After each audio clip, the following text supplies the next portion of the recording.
আসসালামু আলাইকুম। Welcome back to my channel. সবাই কেমন আছেন? আশা করি খুব ভালো আছেন। আলহামদুলিল্লাহ আমরাও সবাই খুব ভালো আছি। তো ১ম এই দেখাচ্ছি পান্তা ভাত, ডিম ভাজা, আলু ভর্তা। তো আজকে কি করলাম সকাল থেকে দুপুর অবধি সবকিছুই তুলে ধরার চেষ্টা করব আপনাদের মাঝে। তো আজকে ১ম এই আমার বেডরুম থেকে শুরু করছি আজকের ব্লগটি। সেটা দেখুন আমি যে কতটাই অলস হয়ে গেছি একটু শেয়ার করি জাস্ট আপনাদের সাথে।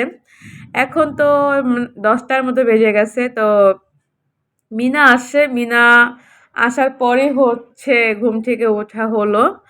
তো দেখুন আমার বেডের কি অবস্থা এখন। আর এখনো কিন্তু কম্বল একটা রাখাই আছে, যেহেতু রাতে এসি অন করা থাকলে একটু ঠান্ডা লাগে, তখন না কম্বল গায়ে দিয়ে ঘুমাতে খুবই ভালো লাগে। এই জিনিসটা আমি সত্যি অনেক বেশি এনজয় করি, যে এসি অন করে তারপরে কম্বল গায়ে দিয়ে ঘুমানো। তো যাই হোক, বেডরুমের অবস্থা খুবই খারাপ। এখনো কোনো কিছুই পরিষ্কার করা হয়নি। তো এখন দেখি, সামনের দিকে গিয়ে দেখি যে আসলে মিনা কি করতেছে। আমি যে টুকটাক আওয়াজ পাইতাছি, হ্যাঁ, যে মিনা কি করতেছে। এদিক থেকে মেয়েও সেম, এই যে দেখুন কম্বল গায়ে দিয়ে ঘুমাইতেছে, ফ্যান ছাড়া, এসি অন করা, সে ঘুমাচ্ছে। হ্যাঁ, তো যাই হোক, ওকে ডিস্টার্ব আর না করি। আগে সকালে নাস্তার জন্য কি খাবে ওগুলো দেখি, কিছু রেডি করি। তো চলুন এবার রান্নাঘরের দিকে যাওয়া যাক। এই হয়েছে তো, অবশ্য মিনা এসেই আগে আমাকে চা করে দিছিল। তো আমি আর মিনা চাটা খেয়ে নিয়েছিলাম আগে প্রথমে। চাটা খেয়ে তারপরে মিনা রান্নাঘরে অন্য কাজগুলো করতেছে, আর আমি টুকটাক কিছু করে দেখা যায় একটু হেল্প করে দিই, কেন ও একা মানুষ কত করবে, তাই না? তো এই তো এখানে মিনা আহ আগে থালা বাটিগুলো সব ক্লিন করতেছে। এগুলো করার পর ও দুপুরে রান্না বান্নার আয়োজন করবে, তারপরে অন্যান্য কাজগুলো করবে। তো এই তো এখানে গরুর মাংস বের করে রাখছি। তো এটা কিছু হাড় আছে এখানে, দেখতে পারতেছেন। তো এটার ব্যাপারে পরে কথা বলি। আর এখানে এই তো ভাতে পানি দিয়ে রেখে দিয়েছিলাম, রাতে একটু ভাত বেশি রান্না করা হয়েছিল। এখানে মিনা প্রেসার কুকারে আলু সিদ্ধ দিয়ে দিছে।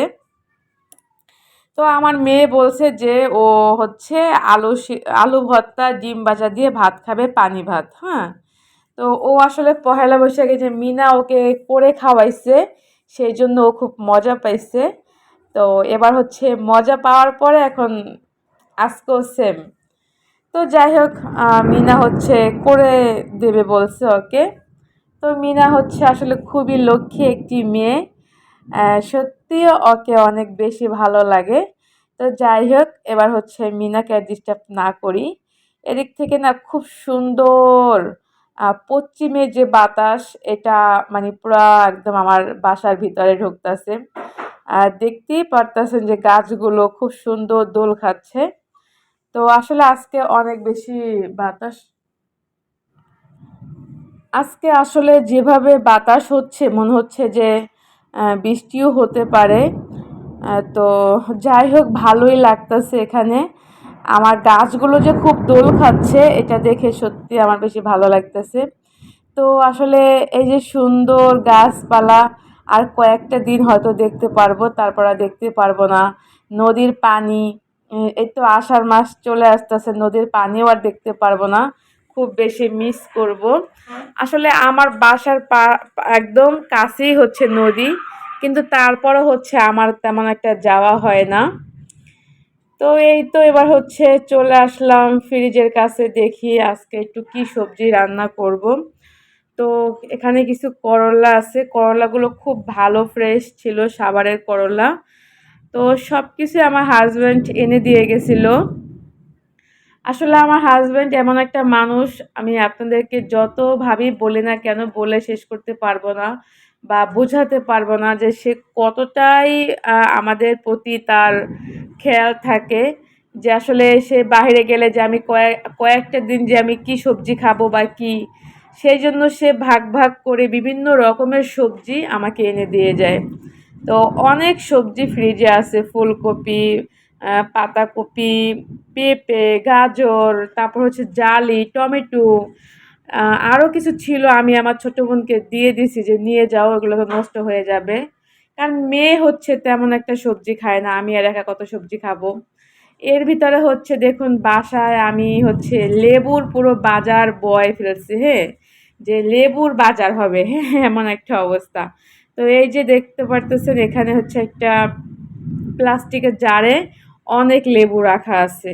এখানে এই যে মগের ভিতরে অনেক লেবু সংগ্রহ করা আছে। মানে পানি দিয়ে আমি সংগ্রহ করে রাখছি। এতে করে হয় কি লেবুগুলো বেশ অনেকদিন খাওয়া যায়। কোনো মানে রস শুকায় যায় না বা ছোকলাগুলো শুকায়া যায় না। এদিক থেকে এই প্লাস্টিকের একটা জারে লেবু ভরে রাখছি। তারপরে হচ্ছে আরও একটা জার ওই যে ভিতরে দেখা যাচ্ছে। তো ওটাও দেখাবো দাঁড়ান। তো আসলে এত লেবু কিভাবে খেয়ে শেষ করব? এদিক থেকে এই যে ভিতরে আরেকটি জার দেখতে পারতেছেন, এটার ভিতরেও লেবু ভরা আছে। আরও কিছু প্যাকেটে ড্রয়ারে লেবু আছে। তারপরে কিছু লেবু হচ্ছে আমার ছোট বোনকে দিয়ে দিয়েছিলাম। তো এত লেবু আনা হইছে, সত্যি কথা বলতে যে একদম লেবুর মানে বললাম না যে লেবু দিয়ে মানে একে দোকান দেওয়া যাবে এমন একটা অবস্থা। তো যাই হোক আসলে সব কিছু তো আমাদের ভালোর জন্যই করে যায়। তো এখানে হচ্ছে বোমাই মরিচ আছে, ৪টা ছিল, খেতে খেতে এখন ২টা আছে। মাঝে মাঝে একটু ঝাল খেতে খুব ভালো লাগে। তো এদিক থেকে হচ্ছে এই যে ড্রয়ারে হচ্ছে অনেক ফল সবজি টবজি আছে। এখানে এই যে লেবুগুলো দেখাই, এই লেবুগুলো আমি নিয়ে আসছিলাম। ৭০ টাকা করে এই লেবুগুলো হালিয়ে রাখছিল। এটা খুবই সুস্বাদু একটি লেবু, খেতে খুব ভালো হয়। এটা হচ্ছে এই যে পাশের যে গ্রাম, নদীর ওই পারে ওই এলাকার নদী, মানে লেবু, হুম। এখানে দেখতে পারতেছেন অনেকগুলো কাঁচা আম মেয়ের বাবা মেয়েকে এনে দিয়ে গেছিল। তো চিন্তা করছি একটু কাঁচা আমের আমসত্ত্ব করব। আসলে এদারিং না খুব আমসত্ত্ব খেতে ইচ্ছা করে, কিন্তু ওদিন হচ্ছে দেখবেন হয়তো অনেকে আমার আগের যে ভিডিওটায় যে আমসত্ত্ব বাজার থেকে কিনে আনছিলাম, কিন্তু না কেমন একটা গন্ধ আসে, ভালো লাগে না তেমন একটা খেতে। তো চিন্তা করলাম এই যে এই আমসত্ত্বটা হচ্ছে আমি এই জারে রাখছিলাম। তো এবার হচ্ছে চিন্তা করছি যে দেখি হয়তো আজকালের ভিতরেই আহ, একটু আমি বানিয়ে নেব, হ্যাঁ, যেহেতু খেতে ইচ্ছা করতেছে সেই জন্য। তো যাই হোক অনেক কিছুই হচ্ছে ফ্রিজের ভিতরে দেখাইলাম। আজকের আজকের ভিডিও হয়তো একটু বড় হয়ে যাবে, সবাই ধৈর্য সহকারে অবশ্যই দেখবেন, ঠিক আছে? আর যারা আমার চ্যানেলে নতুন, এখনও আমার চ্যানেলটাকে সাবস্ক্রাইব করেননি, প্লিজ আমার চ্যানেলটাকে সাবস্ক্রাইব করে আমার পাশে থাকবেন। আর ভিডিও দেখা শেষে অবশ্যই লাইক করবেন। আমার ভিডিও না অনেকে দেখে, কিন্তু লাইক যে কেন করে না সত্যি জানি না ভাই। কেন আপুরা ভাইয়ারা যারাই আমার ভিডিওগুলো দেখেন না কেন, একটু লাইক করে দিয়েন, একটু শেয়ার করে দিয়েন। কেন আপনারা এমন করেন প্লিজ একটু বোঝার চেষ্টা করেন। এত কষ্ট করে কাজ করি, আপনাদের সাথে এত কিছু শেয়ার করি। হ্যাঁ, হয়তো অনেকে বলতে পারেন যে কিসের দরকার, তোমাকে কে বলছে শেয়ার করতে, আমাদের মাঝে এগুলো তুলে ধরতে। আসলে করি তো ভালো লাগা থেকে, ঠিক না? তো সেই ভালো লাগাতে যদি আপনারা একটু উৎসাহ দেন তাহলে আরও বেশি ভালো লাগবে।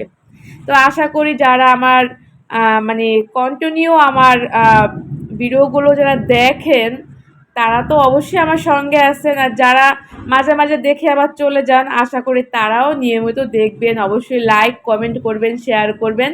আর যারা সাবস্ক্রাইব করেননি প্লিজ তারা সাবস্ক্রাইব করে দেবেন। তো যাই হোক আমি হচ্ছে একটু মিনাকে হেল্প করছি এদিকে। ও একা মানুষ কতক্ষণ কাজ করবে, তো আমি ওকে হচ্ছে এগুলো একটু এ ওর কাছে এনে দিচ্ছি, যেটা যেখানে রাখার রেখে দিচ্ছি। তো আসলে এতে করে হয় কি, যারা কাজ করে তারাও কিন্তু একটু উৎসাহ পায়, তাদের মনের ভিতরে কিন্তু একটা আনন্দ ফিল হয় জানেন। সবসময় যাদের বাসাবাড়িতে যারা কাজ করুক না কেন, তাদের সাথে হাসি দিয়ে কথা বলবেন, মাঝে মাঝে গল্প করবেন। ও যখন কাজ করবে ওর পাশে গিয়ে দাঁড়াবেন, ওকে একটু হেল্প করার চেষ্টা করবেন। এতে না ওর মনটা ফ্রেশ হয়ে যায়, ওর মনটা অনেক বেশি বড় হয়ে যায়। তো আসলে আমার বাসায় যারাই কাজ করে না কেন তারা কখনো আমার আমার বিরুদ্ধে আল্লাহর কাছে কোনো অভিযোগ করতে পারবে না। এই দুনিয়াবি মানুষের কাছে তো না, আল্লাহর কাছেও তারা কোনো অভিযোগ করতে পারবে না যে আল্লাহ তোমার এই বান্দা আমাকে এভাবে খাটাইছে, আমাকে কষ্ট দিচ্ছে। আমি কখনোই করি না, কখনোই না। আমি সবসময় চেষ্টা করি যে আমি মানুষ, ও মানুষ। আমার যেরকম কষ্ট হয় ওরও ওরকম কষ্ট হয়। যেমন ও হচ্ছে কালকে যখন ঘর পুছতেছিল, আমি আমার মেয়ের ড্রেসগুলো আমি ধুয়ে দিছি। ও আমাকে বারে, বারে বলছে, "আপু আপনি চলে আসেন।" ও আমার হাত ধরে টানাটানি করছে যে, "আপু আপনি কেন ধুইতেছেন? আমি ধুয়ে দেবো।" আমি বললাম, "না, তুমি ঘরটা ক্লিন করো, আমি কাপড়টা ধুয়ে দিই।" কালকে ওর একটু শরীরটা একটু খারাপ ছিল। তারপর হচ্ছে আমি ওকে তাড়াতাড়ি বাসায় আবার পাঠিয়ে দিছি। আসলে এটাই কিন্তু একটা ভালোবাসা। ওরা কিন্তু আহামরি বেশি কিছু চায় না আমাদের কাছে। জাস্ট একটু ভালো ব্যবহারই কিন্তু ওরা চায়। তো অনেক ভিডিওর ভিতরে আপনারা দেখবেন যে আমি সবসময় তাদেরকে আমি সাথে নিয়েই কিন্তু খাবার খাই। এটা আমার কাছে বেশি ভালো লাগে। ঠিক আছে? তো এই তো মিনা হচ্ছে এবার খাবারটা রেডি করে দিচ্ছে। এখানে পানি ভাতটা দিচ্ছে, আলু ভর্তা করে দিচ্ছে, ডিম ভেজে দিচ্ছে, একটু মরিচ ভর্তা করে দিচ্ছে। সত্যি অনেক বেশি ভালো লাগতেছিল এগুলা। তো এবার হচ্ছে আমি আমার মেয়েটাকে ডাক দিই ঘুম থেকে। দেখি ও একটু উঠে খেয়ে নেবে। তো যদি একটু থাকে তাহলে আমি আর মিনাও হয়তো খাবো। তো আজ যেহেতু আমি আর মিনা হচ্ছে একটু চা মুড়ি বিস্কিট খেয়ে এনেছিলাম। তো এবার ও সরি বিস্কিট খাইনি, মুড়ি খেয়েছিলাম। মিনাও মুড়ি খেয়েছে, আমিও মুড়ি খেয়েছিলাম। তো এবার হচ্ছে যে মেয়েটাকে ডাক দিয়ে আনি, ও একটু খাক। আর সত্যি মিনার যে কোনো জিনিস ও খুব সুন্দর করে মানে পরিবেশন করে। ওই জিনিসটা না আমার খুব ভালো লাগে, মানে একদম পরিপাটি করে। ওর পরিবেশনটা খুবই সুন্দর। দেখুন এখানে এক্সট্রা ২ টা প্লেট দিছে, একটা প্লেটে ভাত বেশি করে দিছে। মানে খুব সুন্দর করে, মানে ওর কাজটাই আসলে খুব সুন্দর গুছালো খুব কাজ, হ্যাঁ? তো আমার সত্যি ভালো লাগে ওর কাজগুলো আমি অনেক পছন্দ করি। খুব ভালো লাগে সত্যি কথা বলতে। যাই হোক, ভালো একটা মানুষ পাওয়া কাজের জন্য এটা হচ্ছে আল্লাহ তাআলার নেয়ামত। আমি মনে করি যে মিনাকে হচ্ছে আমি একদম নেয়ামত হিসেবে পাইছি। আমি চেষ্টা করব মিনাকে অবশ্যই ভালোভাবে যত্ন সহকারে রাখার জন্য। তো এবার যাচ্ছি মেয়েটাকে একটু ডেকে তুলি। ও আসলে এখনো ঘুমাচ্ছে। হ্যাঁ, দেখুন এই যে আমার রাজকন্যা ঘুমাচ্ছে, এখনো ঘুমাচ্ছে। ও মানে সারাদিনই ঘুমাবে, ওর আর কোনো কাজ নাই, কি করবে, সারাদিনই ঘুমাবে। তো ওকে একটু খোঁচাখাচি দিয়ে ওকে উঠাবার চেষ্টা করতেছিলাম। তো ও হচ্ছে তারপরও বলল, আম্মু তুমি যাও আমি উঠতেছি। তো যাই হোক, এদিক থেকে হচ্ছে মিনা আহ, খাবার রেডি করে দিয়ে আমাকে সব কিছু কেটে ধুয়ে পরিষ্কার করে দিছে। এবার হচ্ছে আমি জাস্ট রান্নাটা বসিয়ে দেব। তো ও বলল, আপু তুমি রান্নাটা আমাকে বসিয়ে দাও, আমি পরে দেখে নেব। তো যাই হোক, আজকে হচ্ছে একটু হাড্ডি রান্না করব, হাড্ডি। আসলে রোজার ঈদে যে মাংস কেনা হয়েছিল, যেহেতু একটা রান, পুরো একটা গরুর একটা রান সহকারে কেনা হয়েছিল, সেই জন্য হলো অনেকগুলো হচ্ছে নলির যে হাড় ওগুলো পাওয়া হয়েছিল। তো কিছু কিছু রেখে দিয়েছিলাম, ওগুলো আজকে রান্না করব। আর করলা ভাজি করব, জাস্ট এই ২ পদই আজকে রান্না করব। ঠিক আছে? তো এবার হচ্ছে আমি মাংসটা বসিয়ে দেব। তো এই তো বন্ধুরা, এখানে হচ্ছে মাংসটা বসিয়ে দিলাম। আর খুব টকবক করে ফুটতেছে। পাশে হচ্ছে পানি ফুটাবার জন্য দিছি। কারণ সবসময় আমি চেষ্টা করি গরম পানি দিয়ে মাংসটা রান্না করার জন্য। চেষ্টা না, সবসময় ফুটন্ত গরম পানি দিয়ে আমি মাংস রান্না করি। তো পানিটা ফুটে গেছে। এবার হচ্ছে আমি করলা ভাজিটা বসিয়ে দিলাম। তো এবার হচ্ছে আমি যে চলে যাই ওই সাইডে, মিনা দেখে নেবে। ও বাকিটা ওই করতে পারবে। তো আসলে সত্যি কথা বলতে আহ মানে চুলার কাছে আসলে না আমার সত্যি অনেক বেশি কষ্ট হয় আমার। তো যাই হোক আমি হচ্ছে কতক্ষণ গিয়ে শুয়েছিলাম, তো পরে মিনা আমাকে ডাকতেছিল, আপু রান্না হয়েছে এসে দেখে যান। তো মাশাল্লাহ খুব সুন্দর হয়েছে। ওই কিন্তু এগুলো সব পরে রান্নাটা শেষ করছে। এদিক থেকে ও হচ্ছে রান্নাঘরটা হচ্ছে ও ক্লিন করে ফেলছিল, এখন চুলাটা পরিষ্কার করতেছে। এদিক থেকে আমার একমাত্র আদরের মেয়ে শসা লেবু কাটতেছিল। আর এই তো মিনা হচ্ছে টেবিলে খাবার নিয়ে আসতেছে। তো আজকে হচ্ছে আমরা তিনজন খুব মজা করে খাবো ইনশাল্লাহ। এখানে হচ্ছে করলা ভাজিটা, তাই। আর এই তো আমার মেয়ে হচ্ছে একটা হাড় নিয়ে বসে পড়লো খাওয়ার জন্য। আজকে সত্যি খাবারগুলো খুব ভালো হয়েছিল। আমি তো খাবারের পরপরই হচ্ছে ভয়েস দিচ্ছি। তো এখন হচ্ছে আমি, মিনা, আমার মেয়ে, আমরা তিনজন হচ্ছে খাবো। আসলে সবাই একসাথে খাবার খেলে না এটা খুব ভালো, বরকত হয়। একসাথে খাবার খাওয়া হচ্ছে আল্লাহ তাআলার নেয়ামত। সবসময় একসাথে খাবার খেতে হয় সবাইকে নিয়ে। তো আমি হচ্ছে সবসময় হচ্ছে আমার বাসায় যারাই কাজ করুক না কেন আমি তাদেরকে আমার সাথে নিয়ে হচ্ছে খাবার খাই। এখানে হয়তো আপনারা খেয়াল করবেন যে আমার প্লেট, আমার মেয়ের প্লেট এবং মিনার প্লেট একই। আমরা কোনো ভেদাভেদ করি না, কোনো ভেদাভেদ আমরা করি না। কেন করব? সেও মানুষ, আমরাও মানুষ। তো এবার হচ্ছে খাওয়ার পালা। তো যাদের এরকম ছোট মন আছে, যে যারা বাসায় যারা কাজ করে তাদেরকে আলাদা খেতে দেন, আলাদা প্লেট গ্লাসে খেতে দেন, চেষ্টা করবেন মনটাকে চেঞ্জ করার জন্য, ঠিক আছে? তো যাই হোক বিসমিল্লাহ বলে এবার হচ্ছে খাবারটা শুরু করব। আর খাবারটা কি বলবো, আসলে এত বেশি ভালো লাগছিল, অনেক বেশি সুস্বাদু হয়েছিল। তো ফাইনালি হচ্ছে মিনাও হচ্ছে চলে আসছে। এবার মিনা হচ্ছে করলা ভাজিটা নিয়েছিল। মিনা খেয়ে বলছে, আপু সত্যি অনেক বেশি মজা হয়েছিল। তো মিনা ও হচ্ছে ওর ফেসটা হচ্ছে আরো পরে দেখাবো, 2-3 দিন পরে দেখাবো আপনাদেরকে। ও খুব সুন্দর মিষ্টি একটি মেয়ে। আসলে ওর জন্য না খুব একটা মায়া হয়ে গেছে আমার। ওর জীবনের কথাগুলো শুনে না সত্যি অনেক বেশি মায়া হয়ে গেছে ওর প্রতি আমার। তো আমি মানে ওকে মাঝে, মাঝে খুব এখন বলি যে, "তুমি হচ্ছো নায়িকা শাবানা।" নায়িকা শাবানার মতো জীবন কাহিনী আসলে ওর জীবনে। তো যাই হোক আমার মেয়ে হচ্ছে একটা হাড় নিয়েই বসে আছে, ও ভাত নিচ্ছে না। সেদিক থেকে আমিও খুব মজা করে খাইতেছিলাম। তো সত্যি আলহামদুলিল্লাহ অনেক বেশি ভালো লাগতেছিল সবাই একসাথে খাওয়ার পর। আর আসলে খাবার মাঝে মিনা যে কথাগুলো বলছে, ওই কথাগুলো যদি আমি আপনাদেরকে শুনাইতে পারতাম তাহলে আপনারা সত্যি অনেক বুঝতে পারতেন। মিনা বলতেছিল যে, "আপু আমি অনেক দিন পর মনে হচ্ছে যে আমি তৃপ্তি সহকারে খেলাম আমার ফ্যামিলির সাথে।" মানি ও মানি সত্যি ও যখন বলতেছিল না মনে হয় যে ওর চোখের পানি টলটল করতেছিল। মানি কথাটা সত্যি ওর অন্তরের কথা।